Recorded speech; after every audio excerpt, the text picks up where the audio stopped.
안녕하세요. 오늘 저희가 좀 깊이 파고 들어볼 주제는요. 최근 몇 년 사이에 주가가 좀 많이 내려앉았죠. 하지만 앞으로 한 10년 이렇게 길게 봤을 때는 상당한 잠재력이 있다 이렇게 평가받는 바이오테크 기업 두 곳입니다.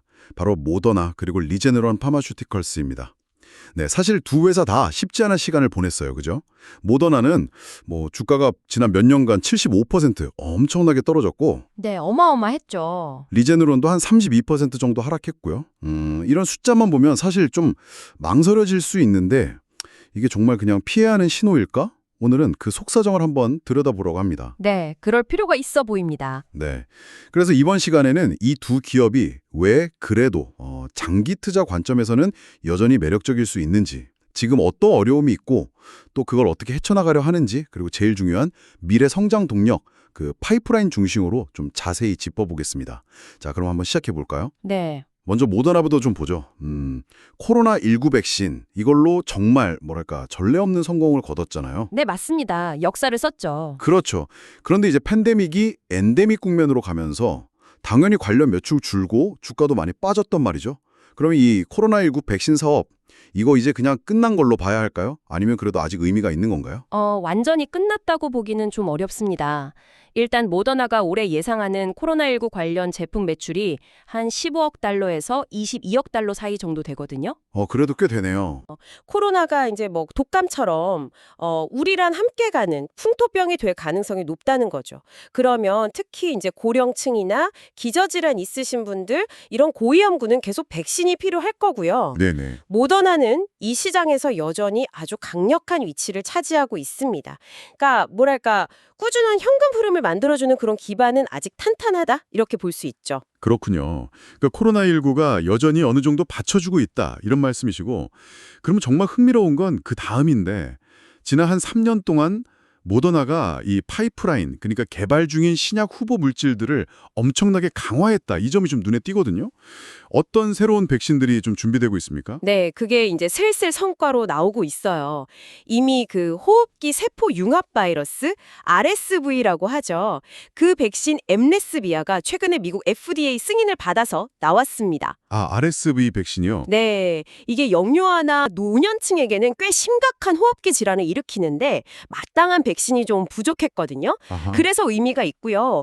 또 이제 후기 임상 단계, 그러니까 거의 상용화 문턱에 와 있는 후보들도 주목해야 합니다. 대표적인 게 거대 세포 바이러스 CMV 백신 후보인데요. CMV요? 네. 좀 생소한데요? 네, 이게 태아에게 선천성 장애를 일으키는 주요 원인 바이러스 중 하나예요. 근데 지금까지 효과적인 예방 백신이 없었어요.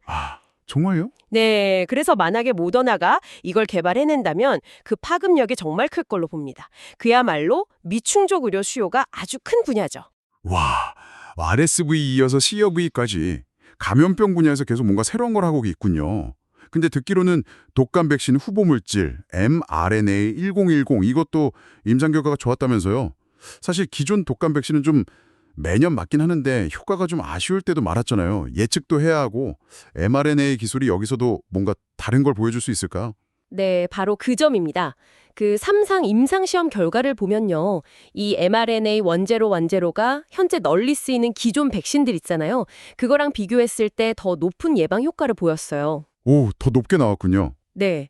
기존 독감 백신은 유정란 방식이나 세포 배양 방식으로 만들다 보니까 시간도 오래 걸리고 또 예측이 빗나가면 효과가 떨어지고 그런 단점이 있었죠. 근데 mRNA 방식은 그 바이러스 유전 정보만 있으면 아주 빠르게 백신을 설계하고 만들 수 있거든요. 그렇죠. 속도가 장점이죠. 네. 그래서 유행하는 변이에 더 빨리 대응할 수 있고 더 높은 효과를 기대할 수 있는 거죠. 이게 만약 정말 현실화된다면 매년 수많은 사람들이 겪는 독감 예방에 있어서 뭐랄까 게임 체인저가 될 수도 있습니다. 공중보건 측면에서도 그렇고 시장 경쟁에서도 그렇고 아주 중요한 결과죠. 기술 자체가 가진 유연성, 속도 이게 진짜 강점이군요.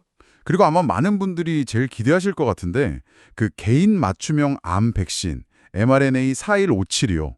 네네. 머크사랑 같이 개발 중이죠. 이거는 정말 좀 미래 기술처럼 들리는데 현실화 가능성 이거 어느 정도로 보세요? 그리고 왜 이게 그렇게 중요하게 여겨지는 건지도 궁금해요. 네. 그 mRNA 4157 현재 가장 큰 기대를 모으고 있는 후보 중 하나는 맞습니다. 이미 흑색종 환자 대상 임상 2비상에서 꽤 긍정적인 결과가 나왔어요. 머크의 그 유명한 면역항암제 키트루다 아시죠? 네, 알죠. 블록버스터. 그거랑 같이 투여했더니 키트루다만 단독으로 쓴 그룹보다 암의 재발이나 사망 위험을 한 44% 정도 감소시켰다는 결과가 나왔습니다. 와, 44%요? 엄청나네요. 네, 그래서 지금은 폐암이나 방광암, 다른 암들에서도 임상을 하고 있고요. 이 백신이 왜 혁신적이냐 하면 바로 그 개인 맞춤형이라는 접근 방식 때문이에요. 기존 항암 치료는 보통 특정 암 종류에 대해서 좀 표준화된 약물을 쓰잖아요. 그렇죠. 대부분 그렇죠. 근데 이 백신은 환자 한 명 한 명의 종양 샘플을 분석해서 그 환자한테만 특별하게 나타나는 돌연변이 항원을 딱 타겟으로 해서 mRNA 백신을 만드는 거예요. 말 그대로 나만을 위한 암 백신인 거죠. 와, 정말 공상과학 같은데요? 그렇죠. 이게 만약 성공적으로 상용화가 된다면 암 치료는 지금이랑은 완전히 다른 그야말로 정밀의료 시대로 가게 되는 겁니다. 물론 개인 맞춤형 생산이다 보니까 비용 문제라던가 시간 문제, 복잡한 제조 공정 이런 현실적인 과제들도 분명히 있어요. 하지만 암 정복이라는 인류의 숙제를 푸는데 아주 중요한 열쇠가 될 수 있다는 점에서 그 잠재력은 엄청나다고 봐라죠. 결과는 정말 인상적인데 말씀하신 것처럼 그 생산 비용이나 시간 문제, 이거는 좀 어떻게 해결될 수 있을까요? 상용화의 가장 큰 걸림돌은 뭐라고 보세요? 아주 중요한 지적이십니다. 지금으로서는 그 높은 생산 비용하고 또 환자마다 다 맞춰서 만들어야 하니까 시간이 걸리는 거, 이게 가장 큰 상업적인 허들로 꼽히죠. 하지만 모더나랑 머크도 이걸 알고 있기 때문에 제조 공정을 최적화하고 생산 시설을 늘리는 데 엄청난 투자를 하고 있어요. 아, 투자를 하고 있군요. 네. 기술이 발전하고 생산 규모가 커지면 점차 비용은 내려갈 걸로 기대하고 있고요. 또 규제 당국하고 잘 협의해서 승인 과정도 좀 효율화해야 하고요. 처음에는 특정 고위험군 환자나 특정 암에 좀 제한적으로 쓸 수 있겠지만 장기적으로는 더 많은 환자들이 쓸 수 있게 하는 게 목표겠죠. 성공한다면 이건 그냥 새로운 치료제 하나가 더 생기는 수준이 아니라 암 치료의 패러다임 자체를 바꾸는 혁신이 될 겁니다. 네, 그 점이 참 흥미롭네요. 허들을 넘어서 정말 상용화에 성공한다면 엄청난 변화가 오겠어요. 그 외에도 초기 임상 단계, 1상이나 2상에 있는 후보 물질들도 꽤 많다고 하니까 모더나는 이제 정말 코로나19 백신 기업 이 꼬리표를 떼고 mRNA 플랫폼 기술을 기반으로 해서 아주 다각화된 파이프라인을 갖춘 기업으로 변모하고 있다. 이런 인상이 강하게 드네요. 앞으로 몇 년 동안 이 파이프라인에서 어떤 결과들이 나올지 지켜보는 게 중요하겠어요. 정확합니다. 모더나는 그 코로나19 팬데믹 때 벌어들인 막대한 현금, 그리고 이미 검증된 mRNA 플랫폼 기술, 이걸 바탕으로 해서요, 정말 공격적으로 연구개발, R&D 투자를 늘리면서 미래를 준비하고 있습니다. RSV, CMV, 독감, 암 백신 말고도 희귀 질환 치료제 같은 다양한 분야로 기술 적용을 넓혀가고 있죠. 네. 비록 최근 주가는 시장 상황도 있고 코로나19 매출 감소 영향도 있어서 많이 내렸지만 이렇게 강력하고 다양한 파이프라인의 잠재력을 생각하면 장기적으로 봤을 때 지금 주가 수준이 오히려 매력적인 기회가 될 수도 있다. 이런 분석도 나오고 있는 거고요. 물론 임상 개발이라는 게 항상 불확실성이 따르니까요. 앞으로 나올 임상 결과들, 또 규제 당국의 승인 여부 이런 것들을 꾸준히 잘 지켜봐야겠죠. 모더나가 그 mRNA 플랫폼이라는 강력한 무기를 가지고 다각화를 시도하고 있다면 비슷한 시기에 좀 어려움을 겪었지만 다른 방식으로 돌파구를 찾는 회사 리제네론 파마슈티컬스 상황도 흥미롭습니다. 이 회사는 특히 주력 제품인 아일리아 때문에 좀 힘든 시간을 보냈죠.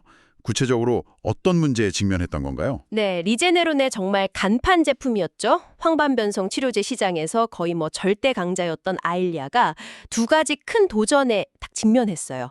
첫 번째는 2022년에 로슈 자회사인 제넨텍이 개발한 경쟁 약물 바비스모가 등장한 겁니다. 아, 바비스모.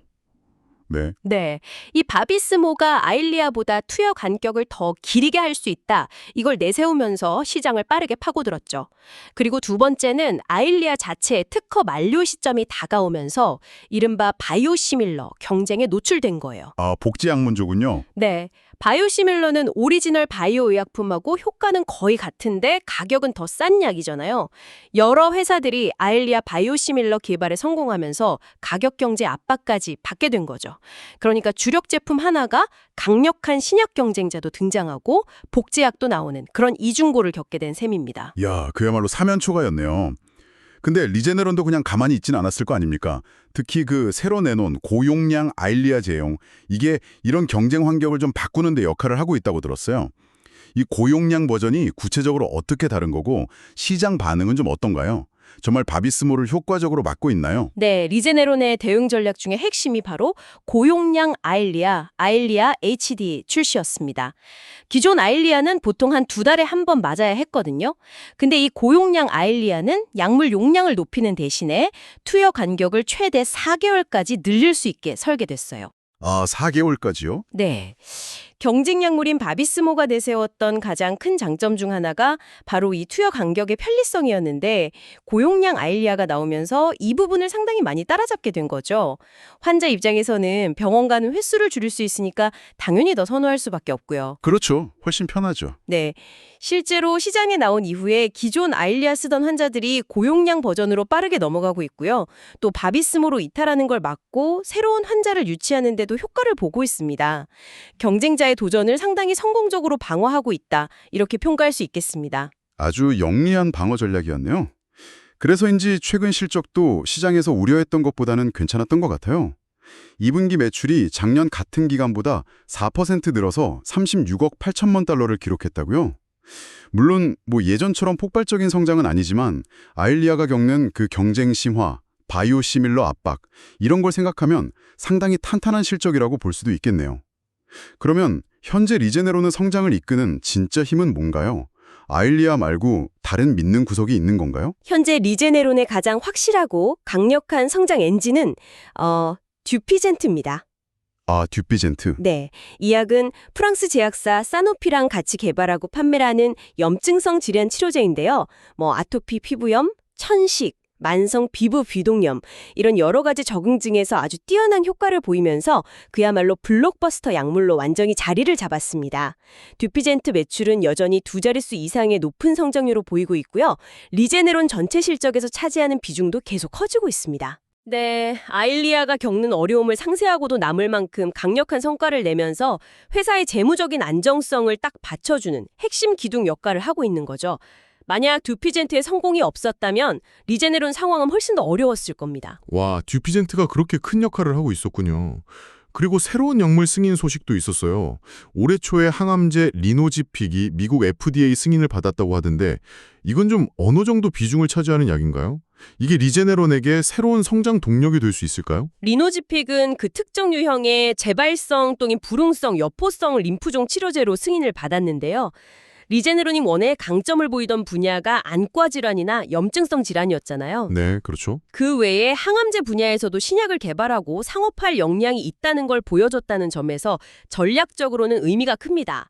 다만 해당 암 유형의 환자 수가 좀 제한적이기 때문에 당장 매출에 기여하는 정도는 듀피젠트나 아일리아에 비하면 크지는 않을 걸로 보여요. 아, 규모가 좀 작군요. 네, 하지만 장기적으로 봤을 때 리제네론이 항암제 포트폴리오를 만들고 이 분야에서 입지를 다지는 데는 중요한 첫걸음이 될 수 있습니다. 뭐랄까, 미래를 위한 투자 개념으로 볼 수 있겠죠. 그렇군요. 당장의 매출보다는 장기적인 포트폴리오 확장 의미가 크다 이런 말씀이시고 파이프라인에 다른 기대할 만한 건 없나요? 그 근육 약화를 일으키는 희귀 질환, 중증 근무력증 치료제 후보 물질 셈디시란 이게 3상 임상에서 좋은 결과가 나왔다는 소식도 있던데요. 이건 어떤 의미가 있을까요? 네, 셈드시란 최근에 발표된 3상 임상 시험에서 위약군, 그러니까 가짜 약을 투여한 그룹과 비교했을 때 통계적으로 의미 있는 수준의 증상 개선 효과를 확인했습니다. 이걸 바탕으로 내년 중에는 규제 당국에 신약 허가 신청서를 낼 것으로 예상하고 있어요. 오, 이것도 기대가 되네요. 네, 중증 구무력증은 환자 수는 적지만 기존 치료법에 대한 미충족 수요가 있는 그런 희귀 질환 분야거든요. 이 파이프라인의 성공은 몇 가지 중요한 점을 보여줍니다.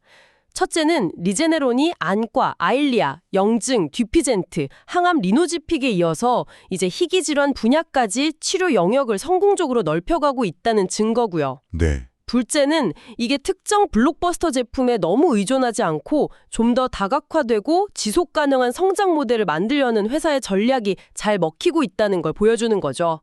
아일리아의 경쟁 심화라는 위기에 고용량 버전으로 잘 대응하면서 동시에 듀피젠트라는 확실한 성장 엔진을 돌리고 여기에 더해서 항암제랑 희귀질환 치료제라는 새로운 성장 동력을 꾸준히 더하고 있는 모습입니다. 회사의 위험 분산이나 미래 성장 기반 마련 차원에서 의미가 크군요.